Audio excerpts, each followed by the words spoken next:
Hi, everyone. Welcome to Food Talk Live. I'm excited for this discussion today because I get to talk to a longtime partner of Food Tank, and that's Laura Batcha, the CEO and Executive Director of the Organic Trade Association. Laura, thanks so much for joining me today. Nice to see you, Danny. I'm glad to be here with you. And you're out in California this week. I am. I'm in the Central Coast, and like most folks, I haven't been on an airplane since March. So, stay put at home. Yeah. That's great. That's great. I've been using this podcast to sort of collect people's food memories. And so often the first question I ask is, what is your favorite food memory?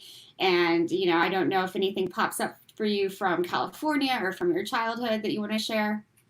Oh, the minute you said food memory, I immediately went to my grandmother's backyard in Texas, and she had just the most enormous fig tree you could ever imagine. It got to the point when she got much older after my grandfather died and they moved out of the house, literally the tree took up the entire backyard. It was so Wow. big.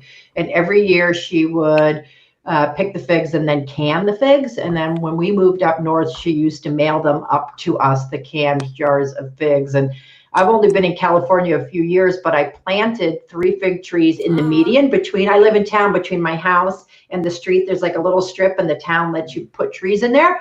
So I went to the farmer's market and the folks with the figs had their fig trees. And I said, boy, it's like cement almost out there in the median. And then it floods in the winter and it's just bone dry all summer. And they're like, figs, it's perfect. We flood them to water them and they'll live through anything. So I put fig trees to remind me of my grandmother Aw. in the median 2 years ago. And they're like 12 feet tall, enormous trees Oh, wow. producing. So That's great. I love figs. yeah. That's a really nice way to honor your grandmother.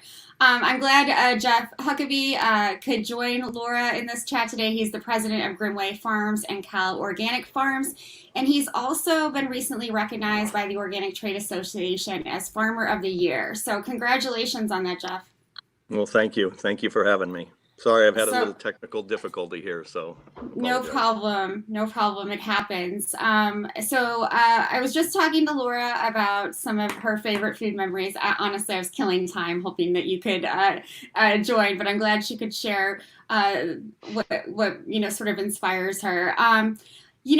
Laura, this year's OTA Leadership Awards honored 3 organic farmers representing a variety of organic farms, small, large, and cooperative.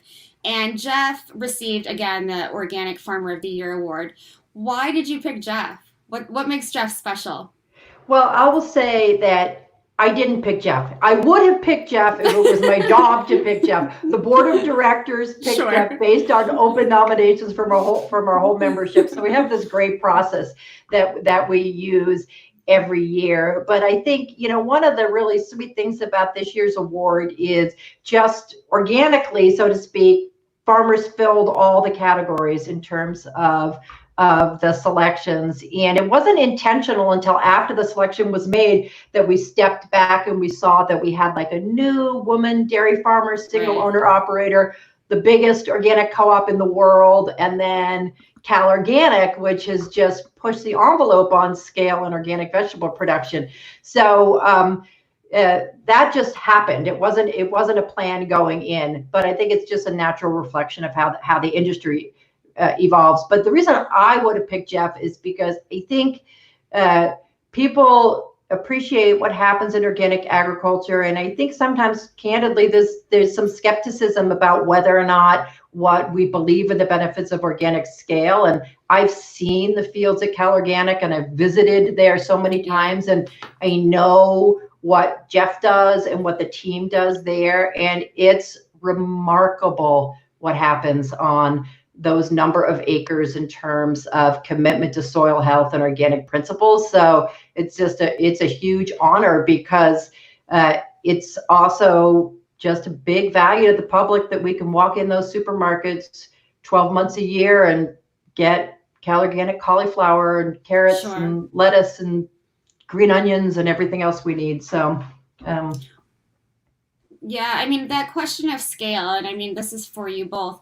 I was mentioning to Laura that there was a bit of controversy I received yesterday about having you both on the show from some folks who may think that organic has gotten too big. But I think the winners of the leadership awards, Laura, really represent sort of the full spectrum of organic operators out there. And so, Jeff, maybe this question is for you first.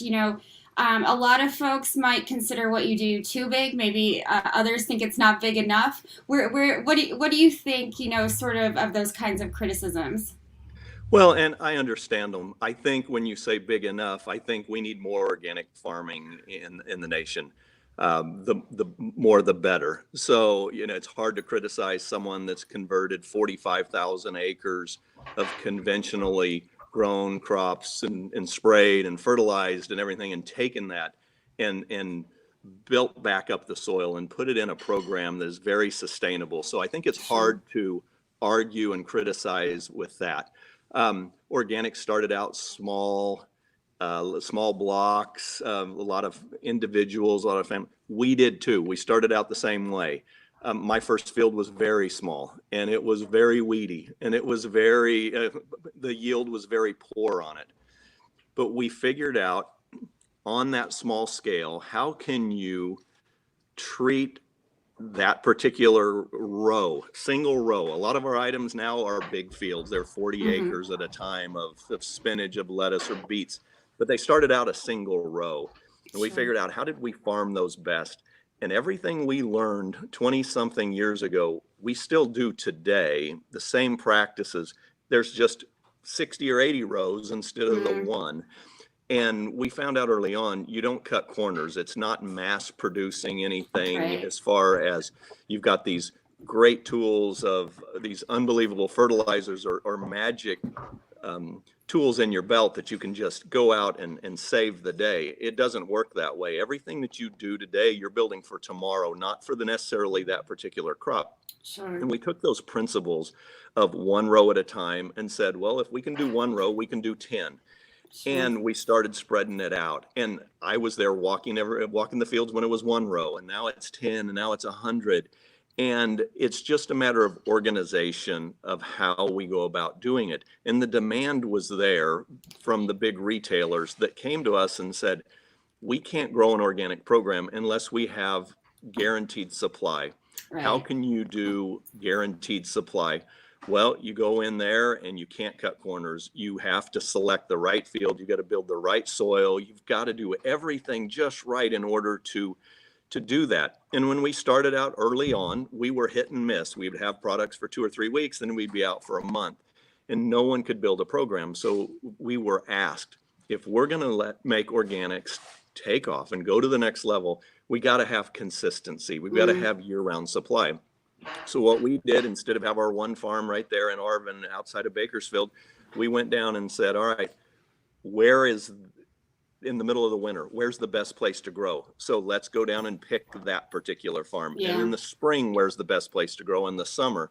And so all we did was fill in the gaps and start farming the exact same way we were on our one farm there in Arvin.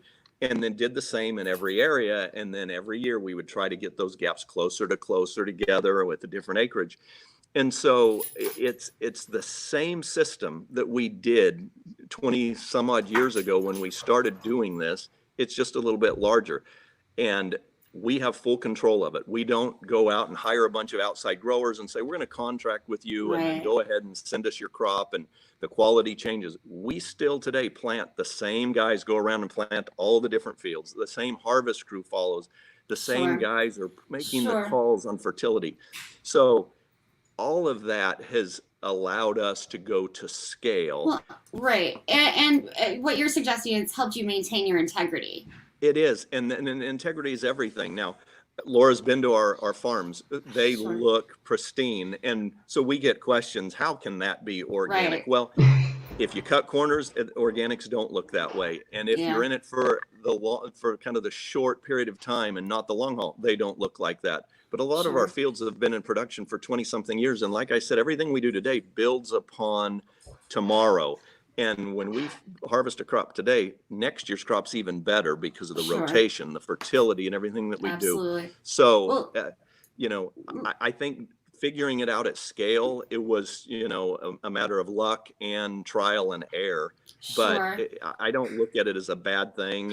It's a different market than some of the smaller farmers have, whether it's the Absolutely. big retailers want volume and we're able to produce it. Well, and you're a fourth generation farmer. You didn't come into this by accident, and Right. and so you knew you had good skills setting setting this all in motion. Why go organic though? You weren't always organic. Yeah, and when you say fourth generation, so fourth generation farmer, first generation organic farmer, though, I mean, my Right. past and, family, it was, hey, this is the way you do production agriculture. And even though it was family, it was still, this is the way you go out and do it. The organics was different people get into organics for different reasons. And we've been criticized a little bit like, are you true organic or what? And I've been very honest. We looked 20 some odd years ago, 23 years ago, and said, we may not have chemicals and pesticides in the future, but we still have a demand for carrots. How do we grow those without them? So we went out and said, we've got to go back. Our soils were not in the best shape. They're Yeah. sterilized. We've Yeah. treated them. So how do we rebuild them and get healthy soils back? And once we did that, we said, all right, we can get production now at the same level that we were conventionally doing it. I did not think you could do that. I've had so many disasters with conventional fields, skeptical. with even Yeah. all the chemicals, that I didn't think it would happen. So I was a skeptic. But once we got into it, where we realized with the right rotation and building the soil, Yeah. and we saw our soil come to life, and we're like, wow, this stuff can really produce high yielding, high quality Right. products if we take care of it.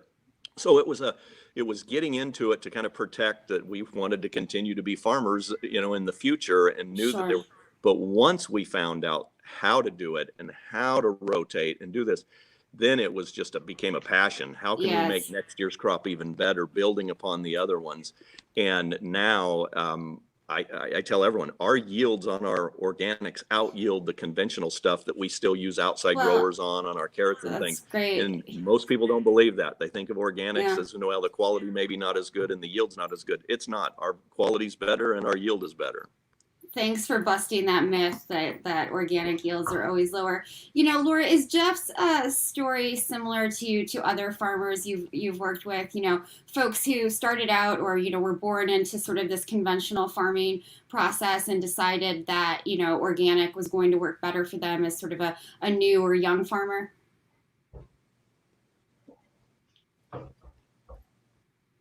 Yeah, it's interesting, and at the risk of overgeneralizing, I think when we see sort of new and beginning farmers, first-time farmers come in, I think my experience has been that a higher likelihood that they're going to jump right into organic because they're getting into farming, for a different set of reasons. If you come Sure. out of farming and multi-generations, the system works the way it is. You know what it is. That's where your experience is. And so Right. sometimes folks come to organic, with a different set of things they're interested in.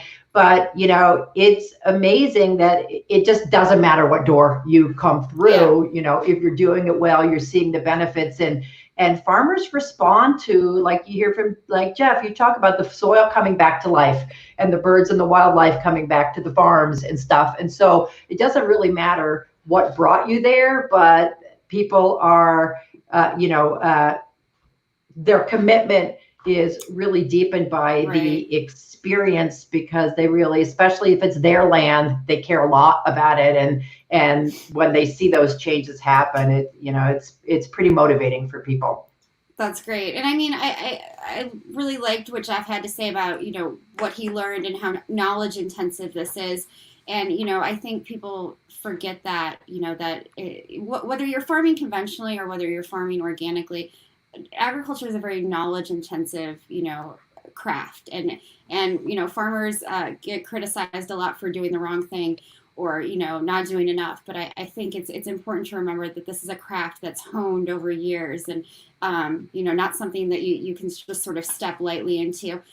Jeff, you brought up this issue of demand. And I think right now, because of COVID-19, there are kind of two different things going on. One is there's increased demand for food that people trust, and I think that's why organic crops, people want to protect themselves and they want to know where their food comes from. Yet at the same time, there's so many Americans and so many people all over the world out of work. And so you have sort of these two things going on, the demand and also, less people probably able to afford and access, foods that are grown organically or grown in sustainable ways. How do we address those two issues? On the one side, people want these products because they want to keep themselves healthy, but how do we make organic more accessible and affordable to those who haven't had the ability to buy these products either, before the pandemic or now? Well, that is a good question, but I think it goes back to a little bit of scale.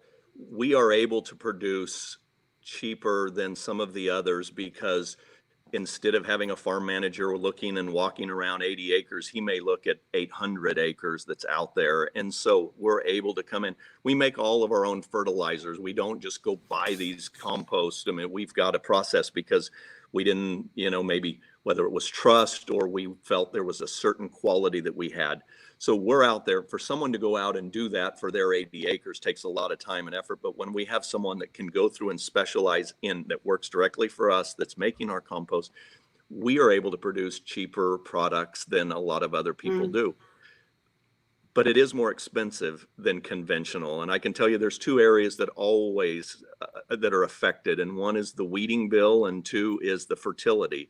The natural composts are fantastic. They're building for tomorrow and the next day and the next day. But compared to conventional fertilizers that are out there that are dirt cheap, that have a reaction quickly, there's no comparison. So you're putting a lot of very expensive products on your property building for the future, where the conventional guys can go in and put some, UN32 or put some nitrogen on and have instant results. So organics is always going to be more expensive. And then weeding, there's herbicides out there that you can spray and it kills everything. And we're moving it with because of the organics and that we're cultivating. So those two things are always, in my opinion, going to cause organics to be a little bit more expensive than conventional. But the demand is there.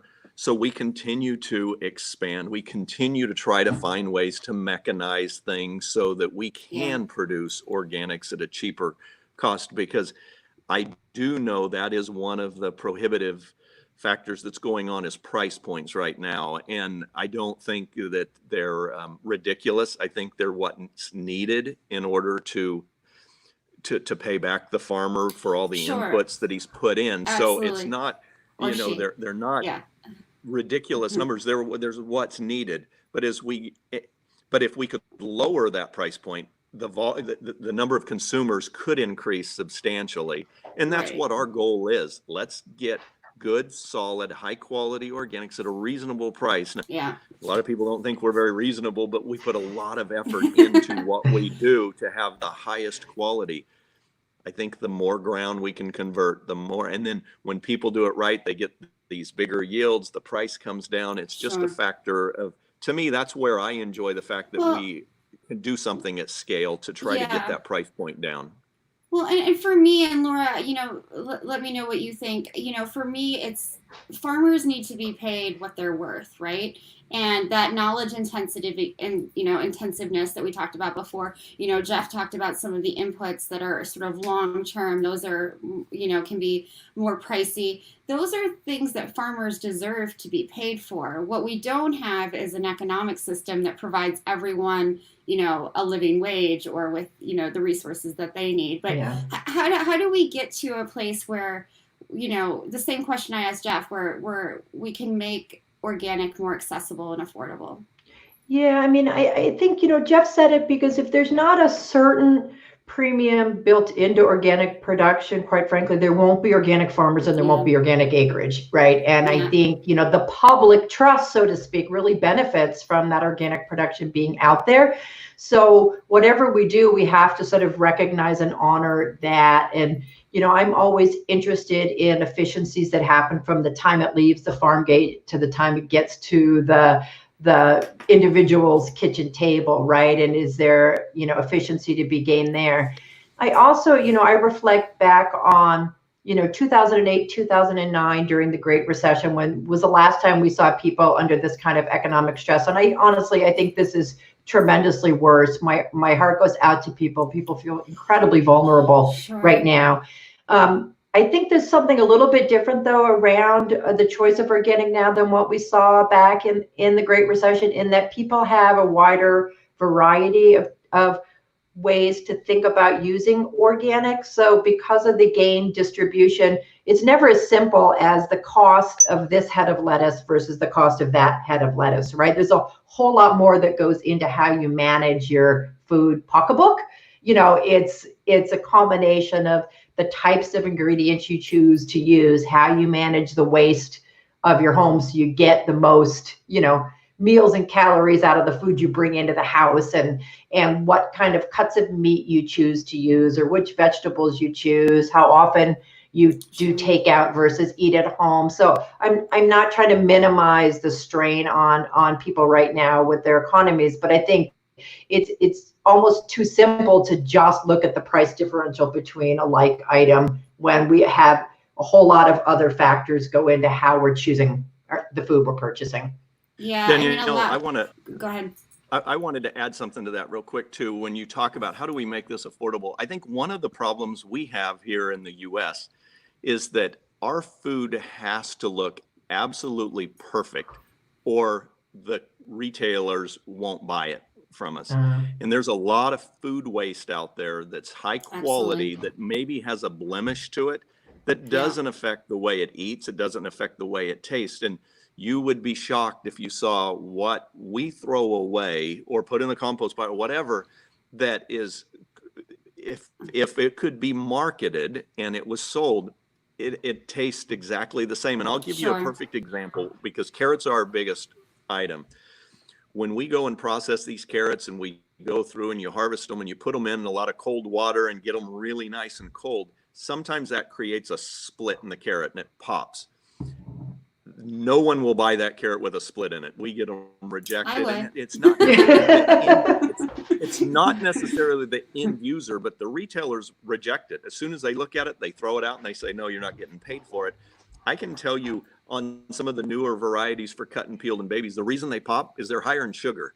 And with the cold water and the sugar, they pop. And so when I look at carrots, those are the ones that I go and eat, because I know they taste a little bit better than the others. Yet we can't sell those carrots. And we just can't sell them. And so when you look, if the pack outs could go up, because you can move a carrot that has a slight blemish in it, the overall return to the field goes down. You can sell those everything at a cheaper price. But until we get over this, everything has to look absolutely perfect, like it came out of a factory. We're going to struggle.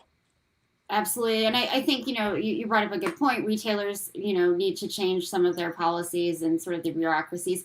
Consumers, definitely, I think there's been greater awareness about the idea of imperfectness or, ugly fruits and vegetables. So I think it is a slow process to get there. But yeah, I mean, that's a really great point. And, going back to what Laura said, I think so much has changed since 2008 or 2010. And one of the big things I think that has changed over the last decade is really the use of technology in food and agriculture. There have been some real Laura mentioned this idea of efficiencies, right? And so I know technology is a big part of what you do, Jeff. And I'm wondering if you can describe some of the efficiencies, quote unquote, that you use to increase production or maintain it. Sure. Some of them are very simple efficiencies. When you farmed at small scale, where you have a tractor and it goes through and it pulls 2 rows at a time and you're planting 2 rows at a time. And then when you have the volume and sales, that same tractor, or maybe one slightly bigger, can pull 12 rows at a time. So it plants them all at the same time. And when you harvest and you send a crew through, your harvester at first, and I go back to us 20 years ago, you know, it might be 4 beds wide and you had 4 guys out there loading it up. And now you can have a 16 bed going through with the same tractor. So there's simple efficiencies like that. As technology has come along, there are things that have helped us that improved our yields. GPS steered tractors, you know, when you have satellites driving them, they are perfectly straight. And you don't realize how inefficient you are when your tractor is just slightly off a couple inches all the way across the field. It ends up to an acre or half an acre at the end of the field that was wasted. So there are things like that. We use drones now to help scout and look at the field. So one of our guys will go out and he'll fly the field and he brings it back in, and we look at it on the computer and says, hey, we're getting a problem in this area. It's either overwatered or there's an issue. We need to remove it. And all of that technology is allowing us to increase our yields. And that's when I said that our yields are better in conventional. When we use all these tools, that it just makes us better farmers, and it makes us yield better. And it's not that, well, we're maximizing better. We're getting better stands. When you have more plants in the field that are healthier, you get better yields. But there are, you know, now when we get further on, we need to look at automatic harvesting. You've got to, you know, labor's hard to get, and it's a tough job. And I understand why it's hard. It's a very tough job. I did a lot of it growing up, and it's not fun to do some of these things every day. Not everyone wants to do it. We have high unemployment now in the US, and we're not getting overrun with people that want to go out and cut broccoli or cut lettuce every day. It's just very difficult in the heat. So we've got to figure out, how can we automate some of that as we don't have that labor, and can we do it more efficiently and bring it into a shed and get it cooled and get it out. There's the human touch has been so good for us in our organic program, because they're hand selecting it. It's not a machine that just grabs it, but some of that's going to go away. So you've got to weigh a little bit of what downside do you have with some of the automation and things that are out there. And I mean, I think that's why it's important to have a diversity of organic farms, you know, just like conventional agriculture. Going to all big consolidated farms, you know, that isn't working, right? You know, in so many different ways. So you want a variety of farms so that you can maintain some of that, you know, integrity, which is sort of my next question. You know, Laura, you said recently in an interview with Organic Growers that the biggest challenge, I think, throughout your career is how to, you know, maintain that supply chain integrity and make sure that organic products have that, you know, sort of your stamp of approval, and that they follow what, you know, the organic standards really put out there. Do you feel that we're at a place now that it's easier to maintain integrity? I mean, I think critics, as I mentioned before, would say that, you know, the integrity is gone from organic in the organic certification. Yeah, you know, I would say, first of all, the integrity is not gone for organic, because it's not another food label, like where food, no matter where it's grown, you know, has a program behind it where there's an inspection every year. FDA doesn't inspect overseas facilities every year on food as a whole. So, you know, we're blessed with a system that's pretty robust.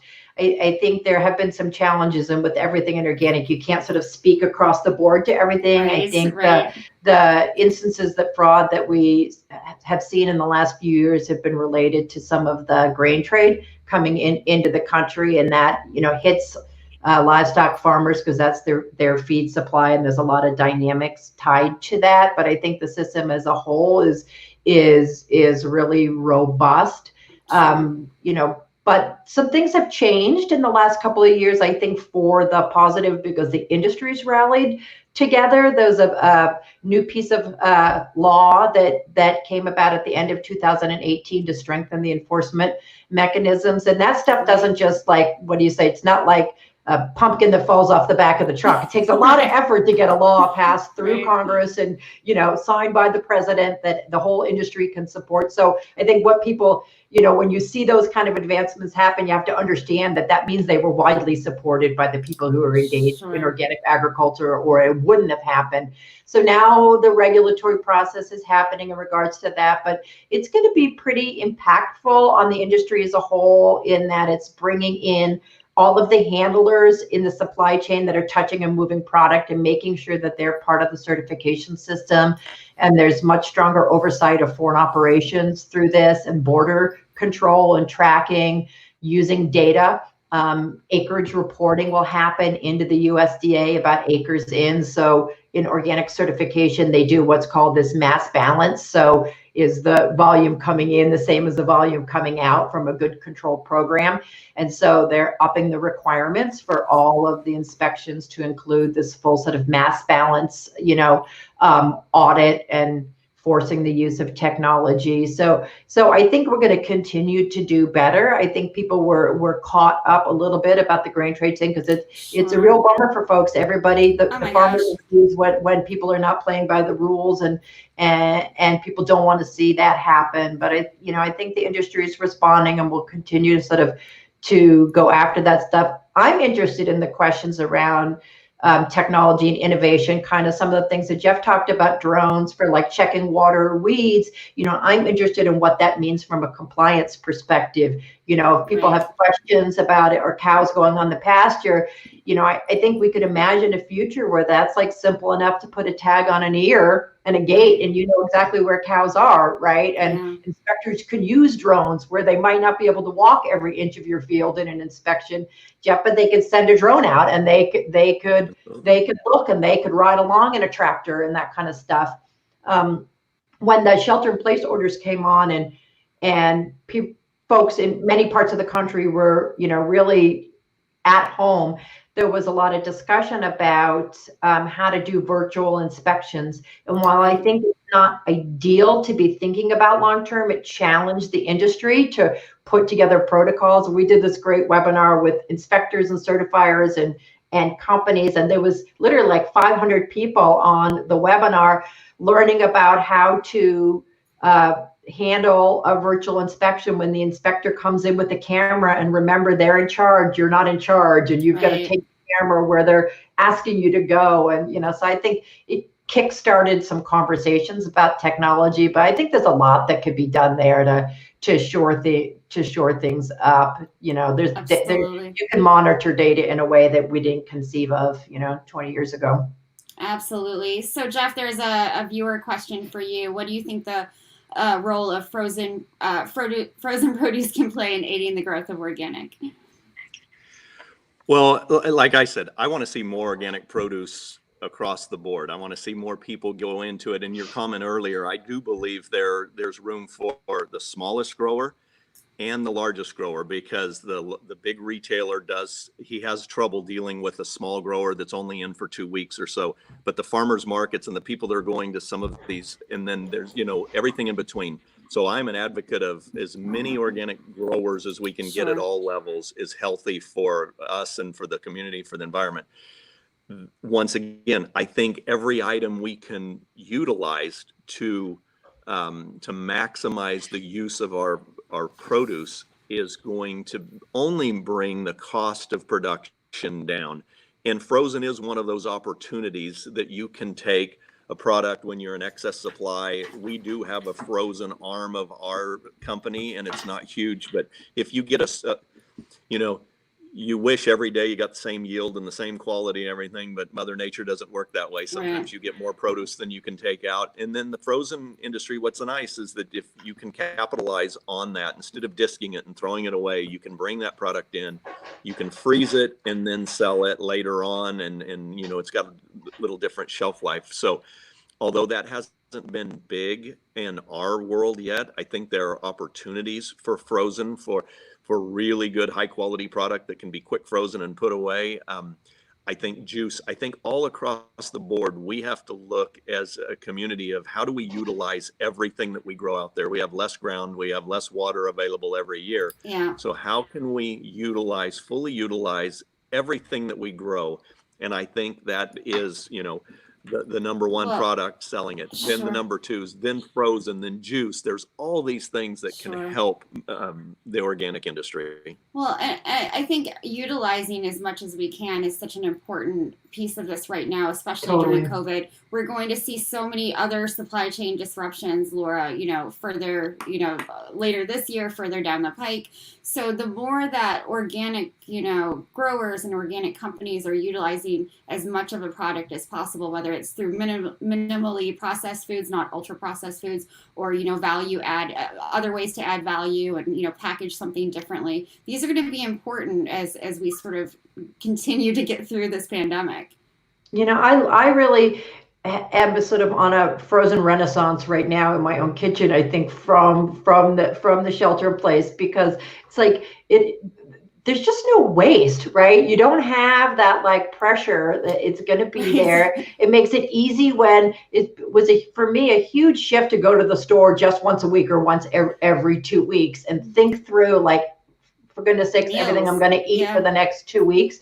And I actually am using so much more frozen organic vegetables than I have in a long time. And frozen's better than it used to be too. I mean, the technology is better. So like the quality of the vegetable when you're cooking with it is definitely better. But I like, the waste and the ease of knowing, like, I think we've all sort of had to go back to a style of managing our own homes and our kitchens where you've got to be able to walk in the kitchen at any point in time and know you can throw together dinner. And it's like been a while since that when my kids were little, you had to live like that because otherwise you can't survive. But when your kids grow, you get a little lazy about, knowing you can whip together a meal just from what's in the kitchen. So it's like, I'm all about these days, the spinach, the peas, the carrots, just something in the freezer, so it makes people feel more secure. And I think totally.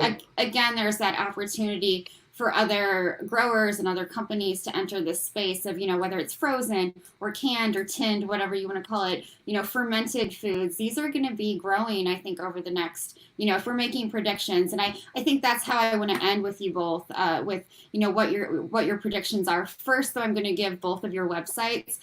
For the Organic Trade Association, you can go to ota.com. And for Cal Organics, you can go to calorganicfarms.com.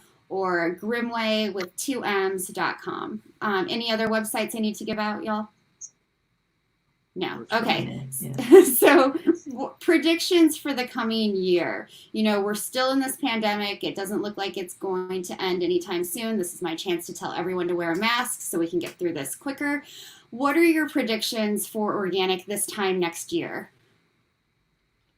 I think for me, I think the consumer is going to continue to be interested in organic and only more, because I think eating at home and being aware of health just drives you to, whatever the best choices you could afford to make at the time when you're buying your food. So I'm really confident about that. I worry about the smaller size businesses within the organic sector and folks with the short supply chain. I think it's gonna just get tougher. And I think we just need to remember that as we, live in our own communities, about supporting those businesses and helping some of those people make it through to the other side. Because I think, it's getting tough for people, and they're seeing things move forward and then go backwards, and they're wondering how they hold on. So, I worry about that. And it's just a reminder to all of us where we can to support those folks who are trying to hang on. Absolutely. Jeff, what are your thoughts about the coming year? Yeah, so I actually I agree with Laura that I see continued growth. And, we're a large farmer, we're different than some of the other guys, but the demand, and when I say demand, I'm talking directly to the retailers at the highest levels of the retailers, and they see the demand and people asking. But what I think COVID has done for the organic movement is, we've gone along for just everything's been going smoothly for a while, no big shakeups as far as food goes. And then all of a sudden COVID hits, and it's kind of well known that if you're not healthy, it's affecting those that are not healthy more so than the others. And I think it's it's revitalized, or it's stepped up everyone's efforts to, hey, we need to eat home, we need to be a little healthier, and if it's a little bit more to get organic food, then we're willing to do that. And so we see the demand being pretty good going forward, as far as people realizing we need to be healthy. Maybe if it's not COVID, but the next virus that comes along, how do we stay in better shape? How do we eat healthier along the way, so that when the next pandemic comes out, that we're in maybe better shape? So we hear that feedback from the retailers and the consumers, that's kind of where we think we're going, and I think that's going to be good for the organic movement. Absolutely. And it's not just COVID, right? It's all of these other health issues, or the common cold, or influenza. I mean, it just pays off to be healthier at first. We didn't even get into much of the environmental impacts of organic production. So maybe we can do that next time. But thank you both for joining me so much. A reminder that this episode will also be on our podcast, Food Talk with Danny Nierenberg. And I hope folks will join me on our next episode, when I'll be talking to Chef Tom Colicchio and Irving Fain, the co-founder and CEO of Bowery Farming. Thank you both so much. Stay well. Thanks, Danny. Nice to see you, Jeff.